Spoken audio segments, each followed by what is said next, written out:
नमस्कार दोस्तों, मेरा नाम मंजीत कुमार हुआ। आप सब देख रहे हैं बौद्ध विहार। आज मान्यवर कांसीराम की पुण्यतिथि है। उनके पुण्यतिथि पे कोटि कोटि नमन। मेरे साथ चर्चा करने के लिए डॉक्टर संजीत कुमार जी है। चलिए इनसे बात करते हैं। आज मान्यवर कांसीराम की पुण्यतिथि है, इस पर कुछ कहना चाहिए सर? सबसे पहले आपके चैनल के माध्यम से जो दर्शक देख रहे हैं उनको क्रांतिकारी जय जय भीम बोलता हूँ।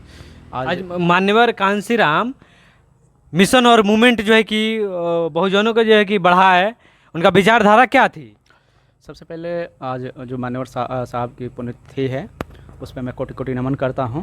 मान्यवर साहब के बारे में मैं ये कहना चाहता हूँ, मान्यवर कांसीराम साहब ने जो उस कालखंड के दौर में बहुजन समाज में जो चेतना जगाने का काम जो किया है, वो बाबा साहब के बाद अगर कोई शख्स, कोई योद्धा अगर हमारे समाज को आगे बढ़ाया है तो है मान्यवर कांसीराम साहब। बाबा साहब की मृत्यु के बाद बहुजन मूवमेंट रुक गया था। उसके बाद हमारी जो रहेगा स्थिति थी वो राजनीतिक भागीदारी में नगण्य थी।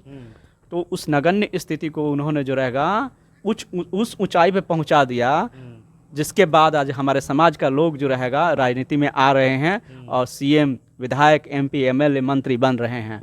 तो ये सारे जो रहेगा कारवा ये मान्यवर कांसीराम साहब सर मिशन मूवमेंट से बढ़ाने से पहले कांसीराम क्या करते थे? सबसे पहले मैं आपको बताना चाहूँगा कि मान्यवर कांसीराम साहब जो रहेगा आईएएस रैंक के अधिकारी थे और जो रहेगा वो पुणे में रिसर्च इंस्टीट्यूट में काम करते थे। मान्यवर कांसीराम रिसर्च सेंटर में काम करते थे। उसके बाद में उन्हें अंदर से क्या ललक जगी जो बाबा साहब के जो है कि मिशन और मूवमेंट को आगे बढ़ाने के लिए जमीन पर उतरे? देखिए, सबसे पहले बात मैं आपको बताना चाहूँगा कि मान्यवर कांसीराम साहब जो रहेगा बाबा साहब के पुस्तक पढ़े।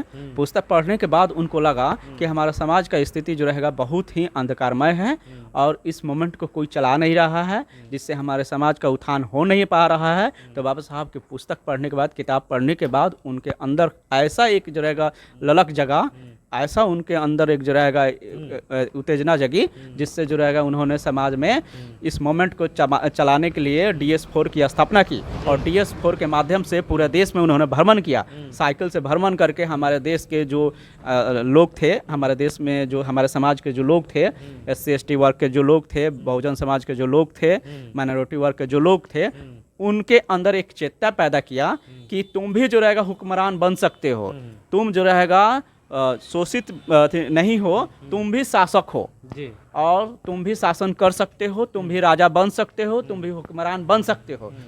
तो ये संदेश जो रहेगा जब हमारे समाज के लोगों के पास उन्होंने पहुंचाया, उसके बाद हमारी स्थिति जो रहेगा मजबूत होना चालू हुआ और उन्होंने इसका एक उदाहरण भी पेश कर दिया बहन मायावती को मुख्यमंत्री बना करके जी। अच्छा, बहन कुमारी मायावती के मुख्यमंत्री बना के जो है कि उदाहरण तो पेश कर दिया, लेकिन वो प्राइम मिनिस्टर बनने के दावेदार था, लेकिन बन क्यों नहीं पाया? रीजन क्या था?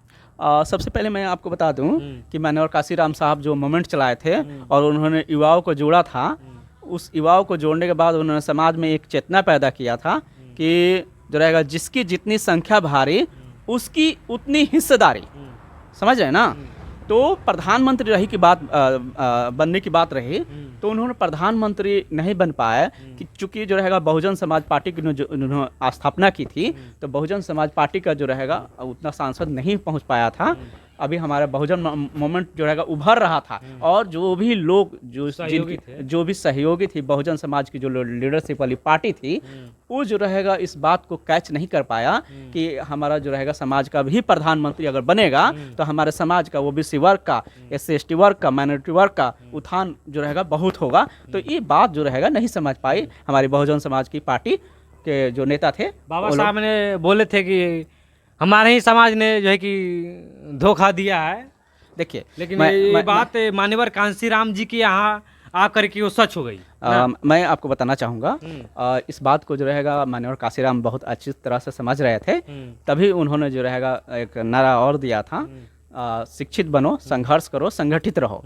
तो संगठित रहने के लिए उन्होंने बात की थी। तो संगठन के स्तर पे जब तक हमारा जो रहेगा मजबूती पकड़ नहीं होगा तब तक कुछ उन्नति नहीं हो सकती है। उसके बाद उन्होंने जो रहेगा शिक्षित बनने की बात की थी। उन्होंने शिक्षित बनने के बाद बौद्धिक क्षमता जब विकास होगा तो हमारे लोग एकत्रित रहेंगे और आगे बढ़ेंगे। तो ये सारे जो रहेगा नारा गढ़ करके उन्होंने आगे बढ़ा था। लेकिन उनका जो है कि मिशन मूवमेंट मान्यवर कांसीराम का अभी जो है कि बढ़ रहा है, बहन मायावती जो है कि बढ़ा रही हैं। देखिए, मैं आपको बताना चाहता हूँ कि जब मान्यवर काशीराम साहब जब जिंदा थे तो जो रहेगा उन्होंने जो मूवमेंट चलाया था उसका असर बहुत ही हमारे समाज पे पड़ा था। हमारे समाज का लोग जो रहेगा मंत्री, सांसद, विधायक बन रहे थे। लेकिन मान्यवर काशीराम साहब की मृत्यु के बाद जो रहेगा कुछ मोमेंट में जो रहेगा मतलब डिस्टर्बेंस हो गई है। और हमारे समाज की जो नेता है जो रहेगा बहन कुमारी मायावती जी, उनसे मैं अपील करना चाहता हूँ कि हमारे महापुरुषों की जो मोमेंट थे उसको उनको बढ़ाने का काम करें। ये हमारा एक अपील है। अगर बहन मायावती जी के पास हमारा संदेश पहुँच रहा है तो हमारा अपील स्वीकार का जो है कि बढ़ाने का काम हाँ स्वीकार करें और इस मिशन को आगे बढ़ाएं। चलिए दोस्तों, अपना जो है कि राय कमेंट बॉक्स में ज़रूर दीजिएगा। बौद्ध बिहार को सपोर्ट करिएगा। आप लोग चाहते हैं कि मेरा हर वीडियो आप तक पहुँचे तो चैनल को सब्सक्राइब करिएगा। जय भीम, जय भारत।